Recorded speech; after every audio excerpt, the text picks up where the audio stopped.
This is a place where anything can happen, suddenly and without warning. Most ships today travel between the Atlantic and Pacific via the Panama Canal. But before 1914, vessels had no choice but to brave the Drake Passage, one of the most dangerous sea routes on Earth. This stretch of water, about 500 miles wide and 620 miles long, is infamous for its fierce storms and unpredictable waves. With an average depth of 11,000 feet, it has claimed over 800 ships and 20,000 lives, and the toll continues. In 2022, a rogue wave slammed into a cruise ship traveling from Antarctica to Argentina. The wall of water shattered windows, flooded decks, tore down walls, and killed one passenger. But rogue waves are just one of many threats. Crossing the Drake Passage takes around 48 hours, but for many, those 2 days feel like survival training. Passengers describe the experience as unforgettable: vomiting, flying plates, and furniture that turns into projectiles. Everything must be tied down. People even strap themselves to their beds to sleep.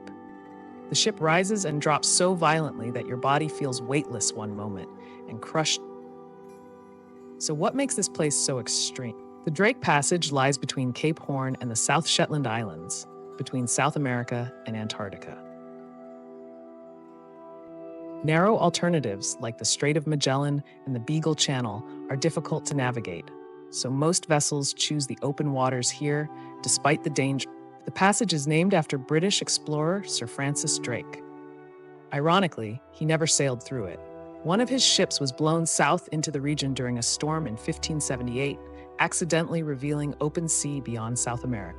Ferocious weather here delayed human arrival in Antarctica until the 1800s. The real danger lies in its geography. This is where the Atlantic, Pacific, and Southern Oceans meet. Cold Antarctic waters collide with warmer currents, creating endless violent cyclones. With no land to break the wind, storms circle the globe unchecked. This region stands out sharply from the rest of the planet. Just look at the map. The light blue waters and fierce winds make it unique. While the North Atlantic is windy too, land masses break up wind patterns in the northern hemisphere. Not here.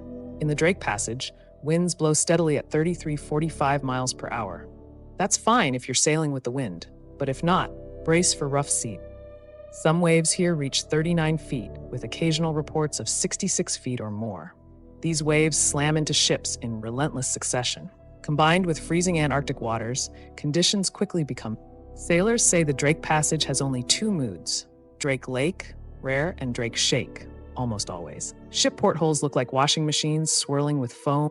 Relentless rolling adds another layer of danger. Before crossing, captains advise passengers to take motion sickness pills. Even seasoned travelers like Charles Darwin struggled with seasickness near Cape Horn. For everyone else, then there are rogue waves, sudden monsters at least twice the height of surrounding waves. Their cause is still debated, but scientists believe they form when smaller waves merge due to wind and shifting currents. And yes, that happens a lot here. Some of the world's strongest ocean currents pass through the Drake Passage. It's a chaotic mixing zone where carbon, like that stored in plankton, sinks deep into the ocean and stays for centuries. But the key player is the Antarctic Circumpolar Current, the most powerful on Earth. It circles Antarctica like a watery moat and forces over 4.6 billion cubic feet of water per second through this narrow gateway. That's 100 times more than all the world's rivers combined. Wind, waves, and unstoppable currents, the Drake Passage is no joke. And yet, in 2019, a team of elite athletes rowed across it from South America to Antarctica. No motors, just human power. They rowed in shifts, 24 hours a day, for 12 days, across over 621 miles of ice-cold chaos. Their secret? Just keep rowing. The Drake Passage even has its own ghost ship legend. The schooner Jenny reportedly froze here in 1823 and was discovered in 1840, its crew perfectly preserved by the cold. No solid proof. But legends like that stick for a reason. In reality, ships still pass through the Drake Passage even after the Panama Canal opened. Sure, the canal is faster, safer, and cheaper, but only 37% of ocean-going ships can fit through it. The megaships? They're too big and must face the wrath of the Drake, and yet they survive. Back in the age of sails and no weather forecasts, crossing this passage was near suicidal. Today's expedition ships and cruise liners are far more advanced, with stabilizers, reinforced hulls, and cutting-edge navigation tools. It's still a rough ride, but no longer a death sentence. Still, the sea can strike without warning. In December 2019, a Chilean cargo plane disappeared over the Drake Passage en route to Antarctica. All 38 people on board were lost. The cause remains unknown. And then there's Barbara Hernandez, the ice mermaid from Chile.